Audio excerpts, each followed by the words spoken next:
오늘 우리에게 주신 하나님의 말씀은 여호수아 13장 1절부터 14절까지의 말씀입니다. 제가 가지고 있는 구약성경 339면에 있습니다. 여호수아 13장 1절부터 14절까지의 말씀을 우리 모두 함께 한 목소리로 합독하여 읽겠습니다.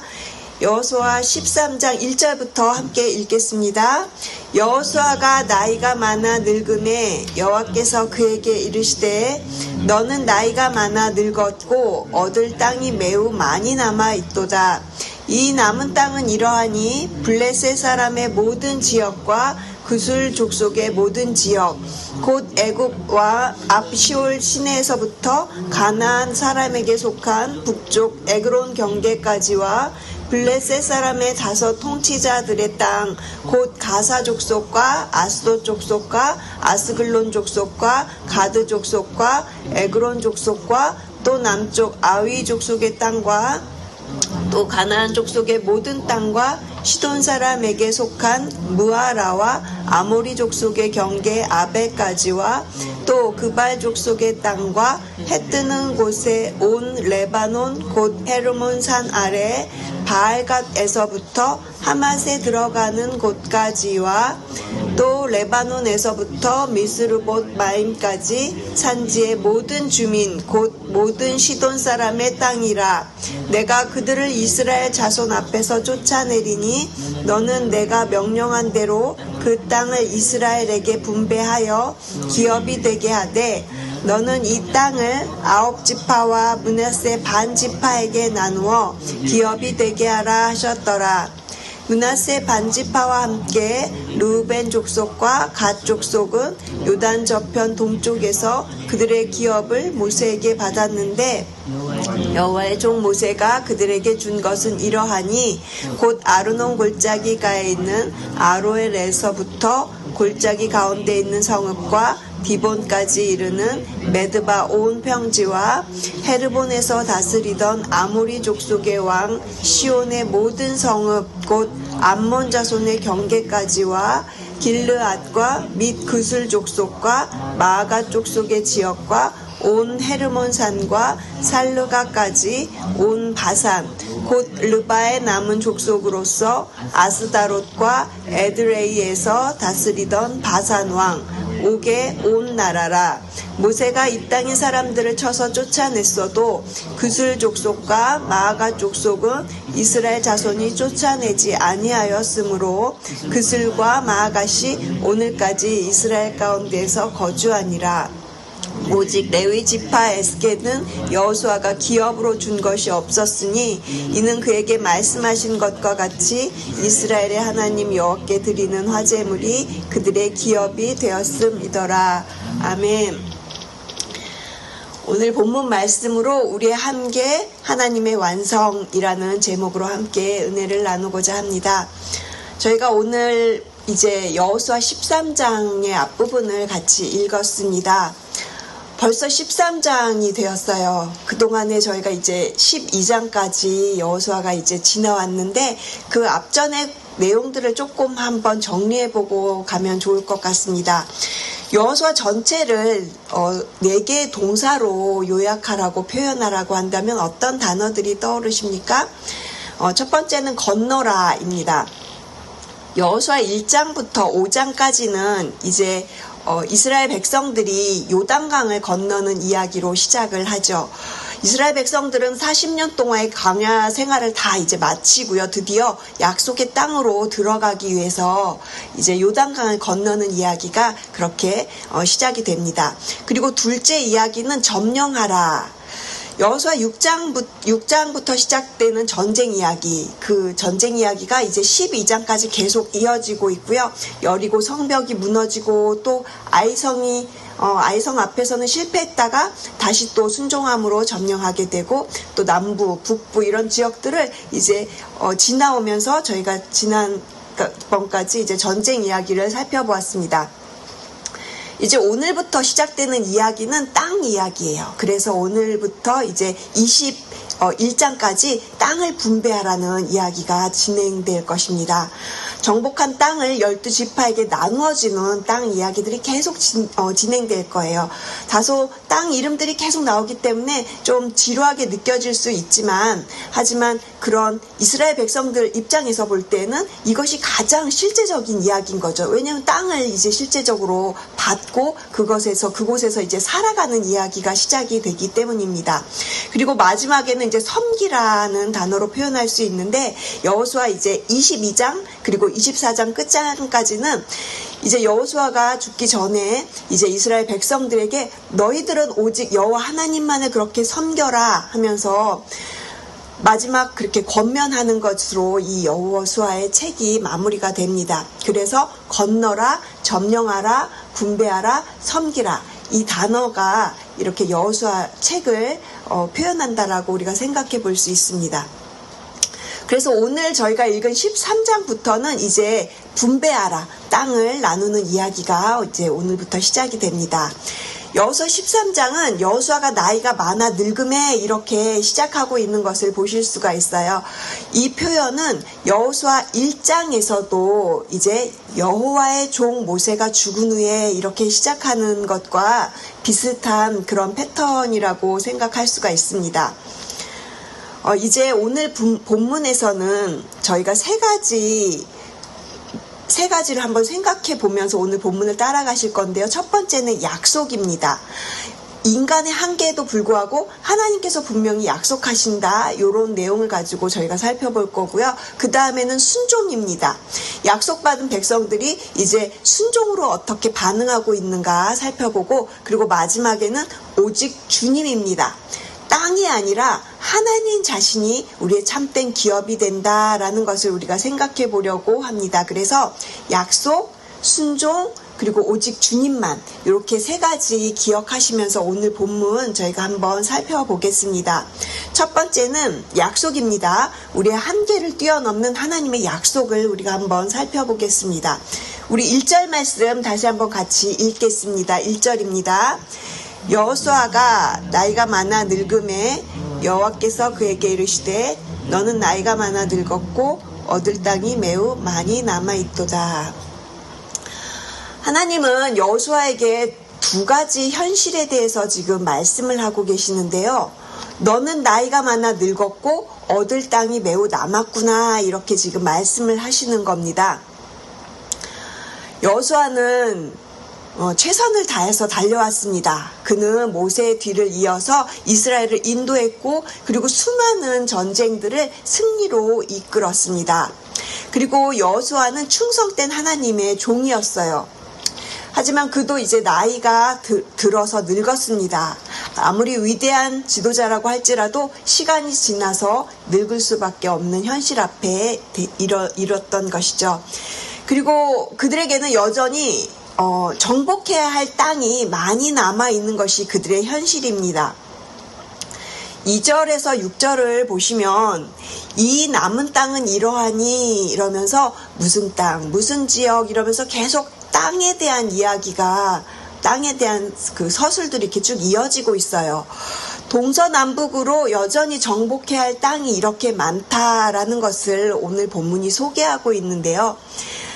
여호수아는 이제 자신이 나이가 많은 그 현실 앞에서, 그리고 이제 남은 땅의 그 현실의 문제 앞에서 어떤 느낌이 들었을까요? 좌절감, 무력함, 또는 어떤 죄송한 마음들, 아마 여러 가지로 만감이 교체하지 않았을까요?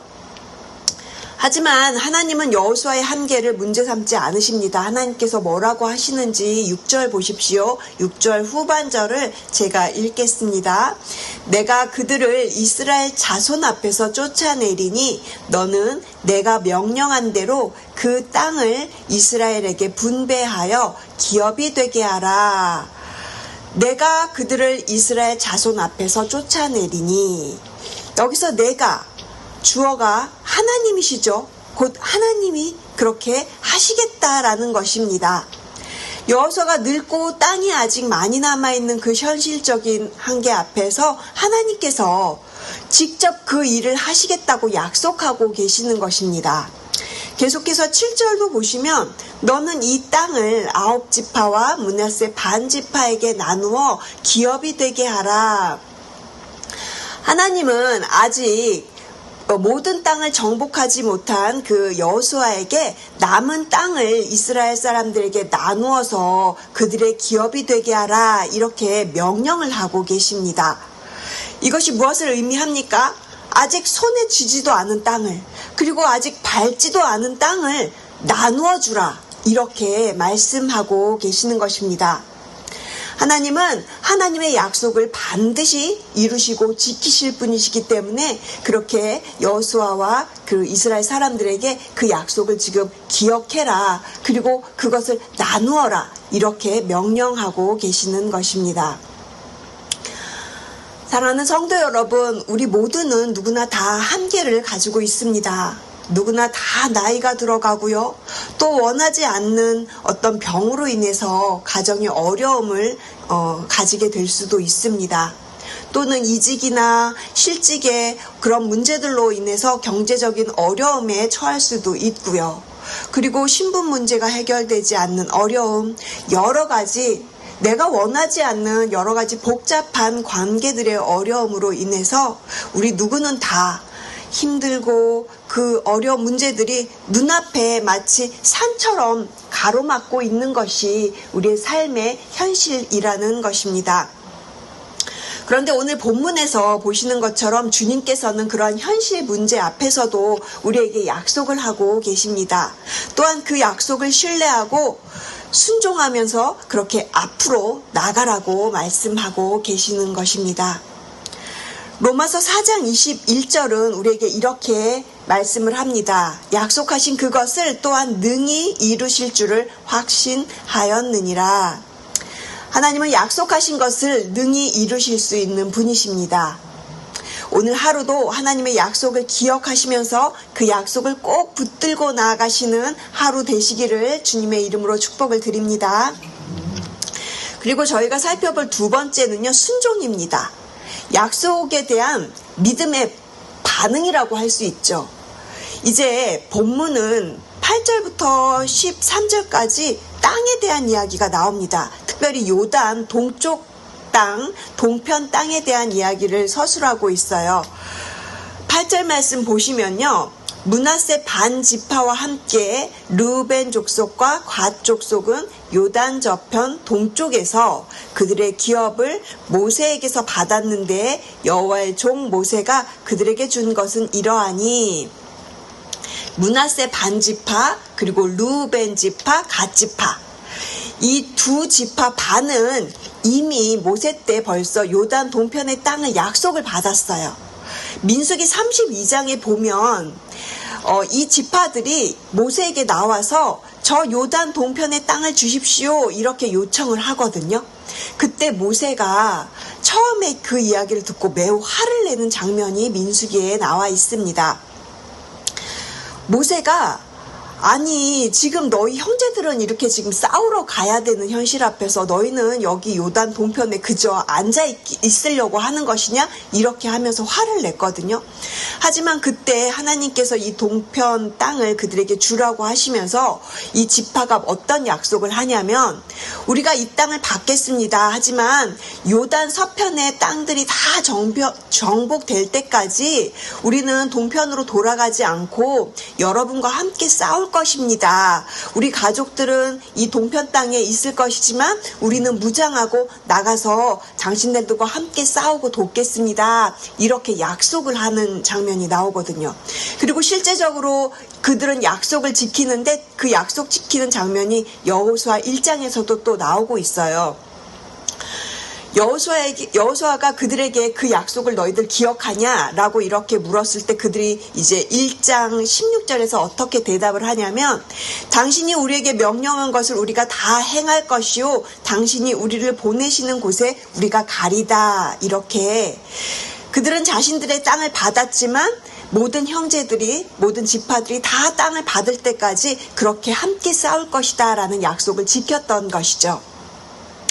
그래서 오늘 본문에서는 이제 요단 동평 땅이 이렇게 거주할 그런 지역에 대한 설명이 이렇게 무슨 땅 이러면서 계속 구체적으로 서술돼서 나오는데 11절까지 설명하는 땅을 보면 이렇게 넓고 광활하고 그렇게 가축을 기르기가 쉬운, 가축을 기르기가 좋은 땅이었다라는 것이에요.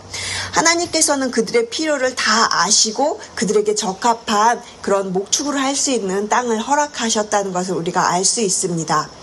하지만 우리가 13절 말씀을 한번 보시면요. 13절에 이렇게 되어 있어요. 그술 족속과 마가 족속은 이스라엘 자손이 쫓아내지 아니하였으므로 그술과 마갓이 오늘까지 이스라엘 가운데에서 거주하니라.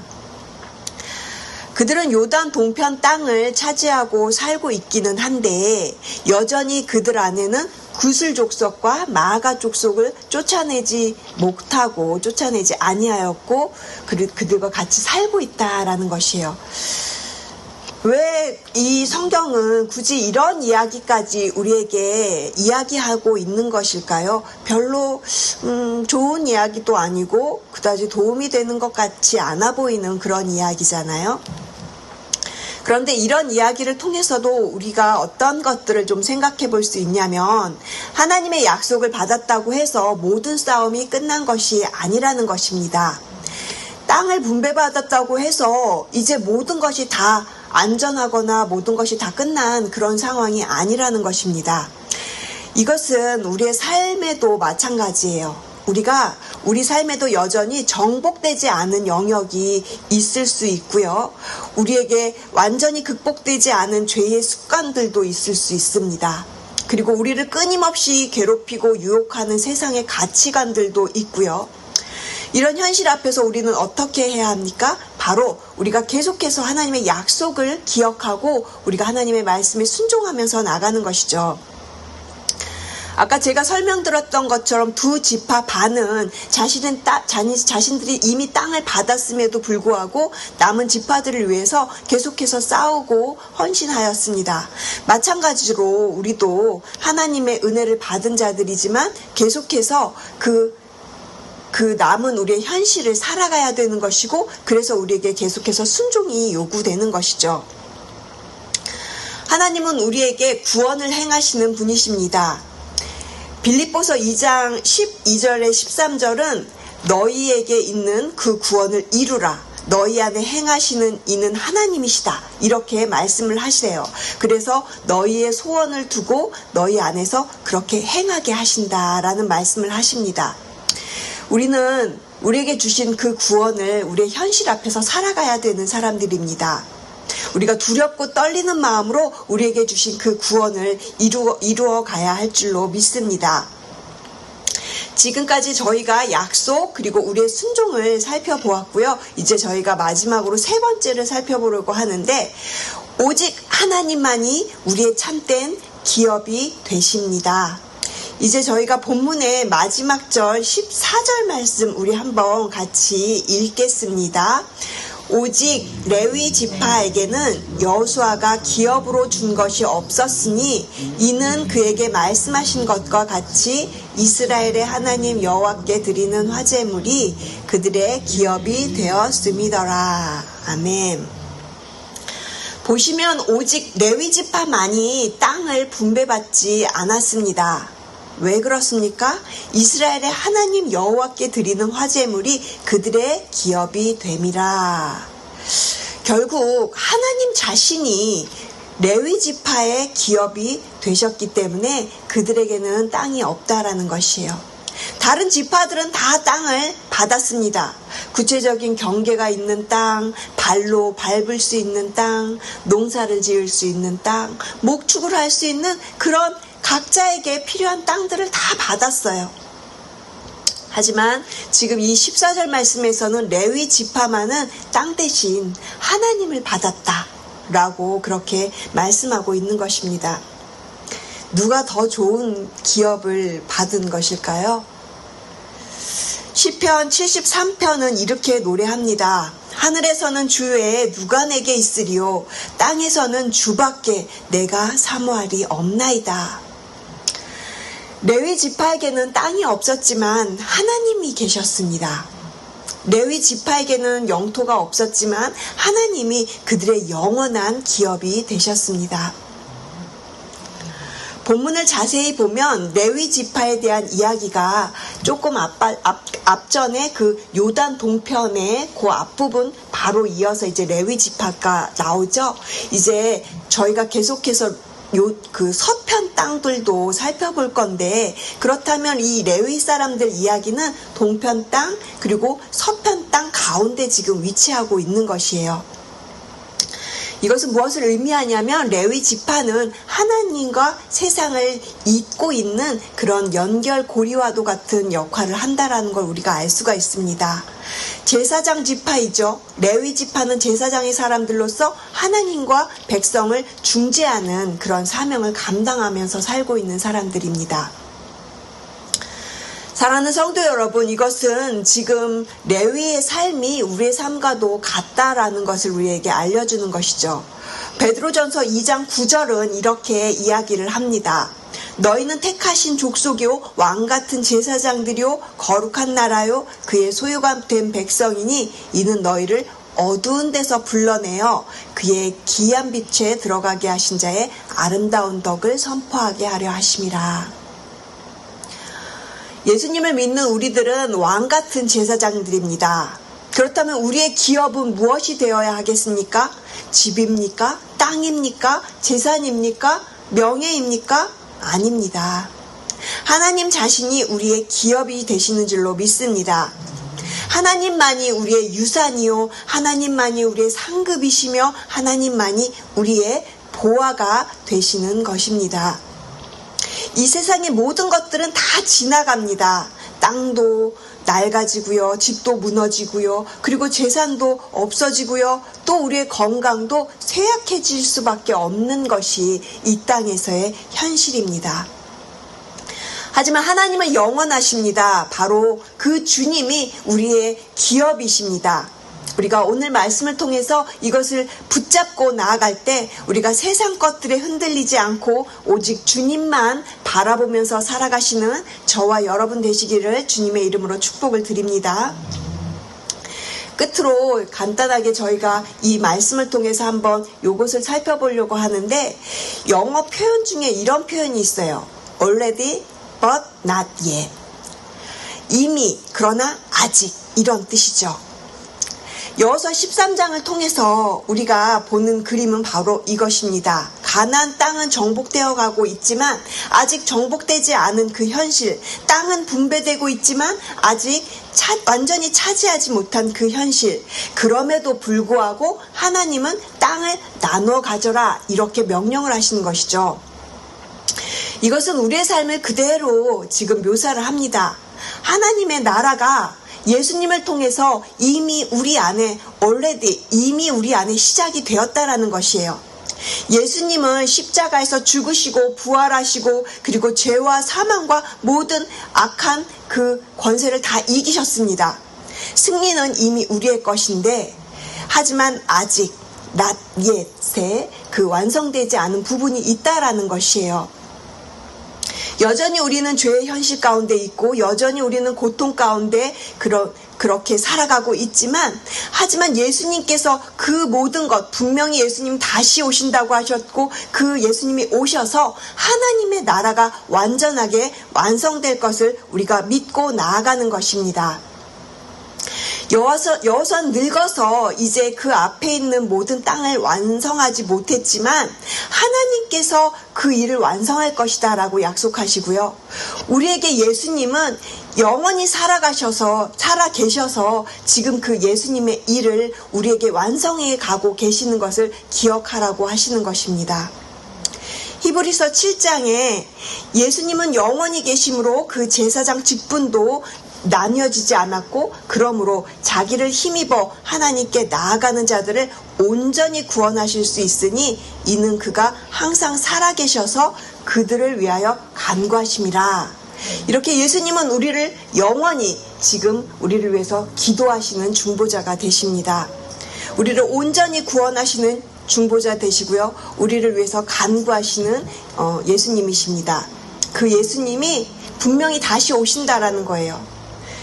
그리고 그 모든 것이 이제 완성될 때 그때까지 우리 어떻게 살아가라고 하시냐면 믿음을 가지고 이 땅에서의 삶을 그렇게 하나님의 약속 붙들고 나아가라고 말씀하시는 것입니다. 그래서 시편 62편에서는 나의 영혼아 잠잠히 하나님만 바라라. 물은 나의 소망이 그에게서 나오는도다. 이렇게 고백할 수 있는 것이죠. 오늘 하루도 이 시편의 고백처럼 오직 주님만이 우리의 기업이 되십니다. 오직 주님만이 나의 소망이 되십니다. 이렇게 오늘 말씀 기억하시면서 나아가시는 귀한 삶을 살아가시는 저와 여러분 되시기를 주님의 이름으로 축복을 드립니다. 기도하시겠습니다. 하나님 감사합니다. 오늘 말씀을 통해서 우리에게 약속하신 하나님의 그 약속 기억하며 나아갑니다. 우리는 늙고 약하고 또 점점 우리의 현실은 부족하지만 그럼에도 불구하고 주님께서 우리 앞에서 싸우시고 우리의 그 연약함 속에서도 주님께서 분명히 일하실 것을 믿고 나아갑니다. 이 땅에 예수님을 보내주셔서 십자가에서 승리하게 하신 그 주님을 찬양합니다. 오늘도 우리의 마음과 우리의 가정과 우리의 교회가 하나님의 사랑으로 충만하게 채워주시옵소서. 이 모든 일들이 오직 주님만이 일하시고 주님께서 이루어 주실 것을 그렇게 약속 붙들고 나아갑니다. 우리의 땅이 아니라 오직 주님만이 우리의 기업 되심을 기억하며 우리의 현실 앞에서 우리의 그 한계를 뛰어넘어 일하시는 하나님의 능력과 신실함에 우리의 모든 소망을 두고 살아가는 귀한 OC 새누리교회가 되게 하여 주시옵소서. 감사드리며 이 모든 말씀 예수 그리스도의 이름으로 기도드렸습니다. 아멘.